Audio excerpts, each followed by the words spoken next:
Muy bien, continuamos con las ideas sobre diferenciabilidad de una función de dos variables, en nuestro caso, en un punto perteneciente a su dominio. Hay muchos teoremas sobre diferenciabilidad, de los cuales les presentaremos 4. Cada uno con su demostración, obviamente, pero solamente los mencionaremos y los podremos utilizar cada vez que lo necesitemos.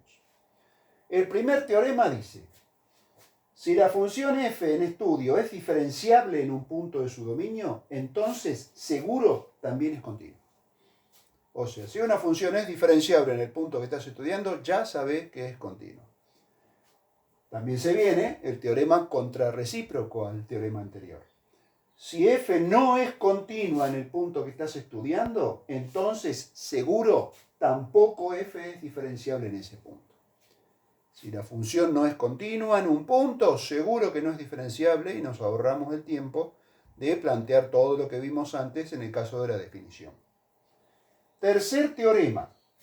Si la derivada parcial con respecto a x de la función es continua en el punto en estudio y también la derivada con respecto a y es continua en el punto en estudio, entonces seguro la función es diferenciable en el punto en estudio. Si tengo las derivadas parciales y son continuas las dos sí o sí, entonces seguro que mi función es diferenciable.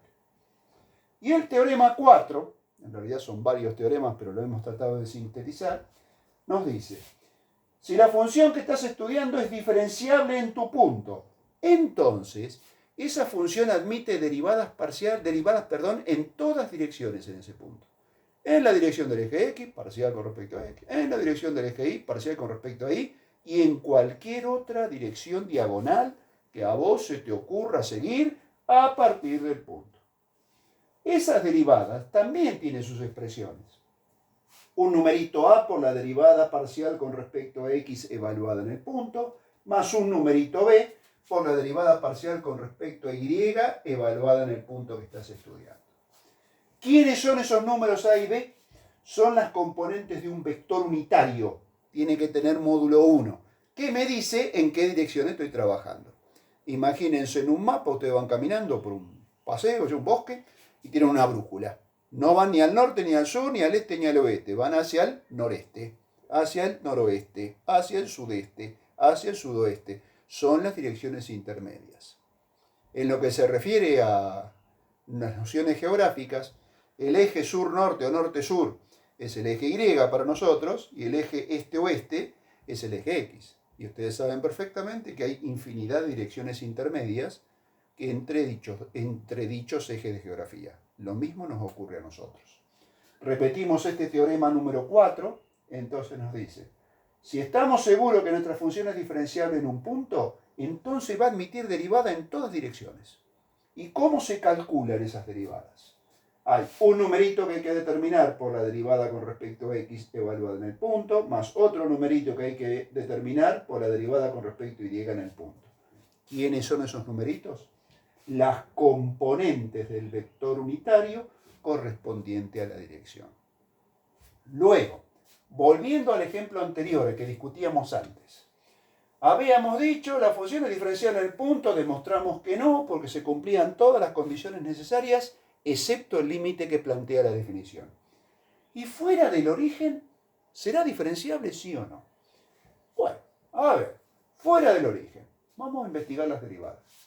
Fuera del origen, derivado el primero por el segundo sin derivar, el primero sin derivar por el segundo derivado, sobre el segundo sin derivar al cuadrado. A la larga me queda un polinomio tremendo cuando derivo con respecto a x y abajo el polinomio de abajo elevado al cuadrado. Y es una suma de potencias pares elevada al cuadrado. El origen, que es el único que molestaría, no está. La derivada con respecto a x, charlándola nomás, es continua. No tiene drama en el origen de coordenadas. Fuera del origen de coordenadas, perdón. Vamos con la otra, derivada con respecto a y. Derivó el primero por el segundo sin derivar, menos. El primero sin derivar por el segundo derivado, todo sobre el segundo sin derivar al cuadrado. Otra vez, fuera del origen de coordenadas te queda ese denominador elevado al cuadrado. El único punto que te molesta es el origen y no lo tenés. La derivada con respecto a y también es continua en el origen de coordenadas. Como las dos derivadas son continuas en el origen de coordenadas, teorema 3, nuestra función es diferenciable fuera del origen de coordenadas. ¿Por qué? Porque sus derivadas son continuas fuera del origen de coordenadas. El único punto que les molesta es el origen, y en el origen no está. Recuerden, por favor, vamos a discutirla. Derivada con respecto a x en cualquier punto que no es el origen de coordenadas.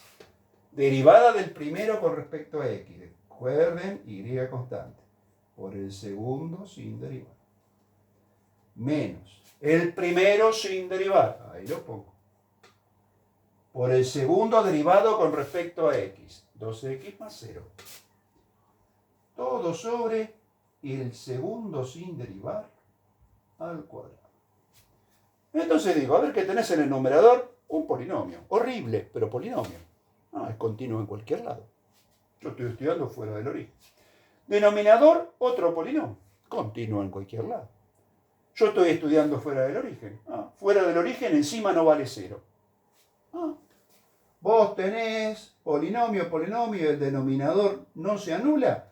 Entonces, tu derivada parcial con respecto a x es continua fuera del origen de coordenadas. Con estos puntos. ¿Por qué? El único que anula es el origen y el origen no es asunto nuestro acá. Lo mismo pasaría con la derivada parcial con respecto a y. Me quedaría otro polinomio horrible ahí arriba con el mismo denominador. De ahí me vengo al teorema 3. Mis dos derivadas son continuas fuera del origen. Entonces mi función es diferenciable fuera del origen.